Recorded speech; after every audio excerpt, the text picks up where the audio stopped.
నేను మొన్న దేవరకొండకు వచ్చి మీటింగ్ పెడితే ఏం మాట్లాడతాడు? కేసీఆర్, హరీష్ రావు, కేటీఆర్ సాగర్లవాడి జావూరి మీ శవాల మీద కేసీఎల్బీసీ కడతా. ఎక్కడ తలకలేను నాకు అర్థం కాదు. ఎవడన్నా నాయకుడు అంటోడు సమాజం బాగుండాలనుకుంటారు, ఒకరిని బతుకు కోరుకుంటారు. పొద్దుగా లేస్తే కేసీఆర్ మీద ఏడుపు, కేసీఆర్ మీద ఏడుపు. ఏంది ఏం చేయలే కేసీఆర్ గారు.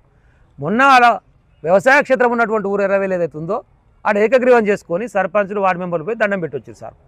మాట్లాడుతున్నప్పుడు పక్కపొట్టి కూర్చొని సార్ మళ్ళీ మన రాజ్యం రావాలి సార్, తప్పు జరిగిపోయింది జనాలు అంతా అనుకుంటే, సరే తీయమ్మారు చూసి చూస్తాలకు 2 నెలలు వస్తూనే ఉంటుంది, మళ్ళీ ఖరాబ్ అయినా కూడా మనం బాగు చేస్తున్నాం తీ అన్నాడు. ఆ వీడియో బయటకు వచ్చింది. కథం కొడుకు కూర్చోబడ్డది రేవంత్ రెడ్డి గారికి. ఏం సార్ బయటికి వెళ్ళలేదు, మాట్లాడలేదు, ప్రెస్ మీట్ లేదు, ఏది లేదు. కేసీఆర్ ముఖం కనబడితేనే భయం అవుతుంది కొడుకు. కేసీఆర్ పేరు తలుచుకోకుండా, కేసీఆర్ జపం చేయకుండా మనకు బతికేలేదు.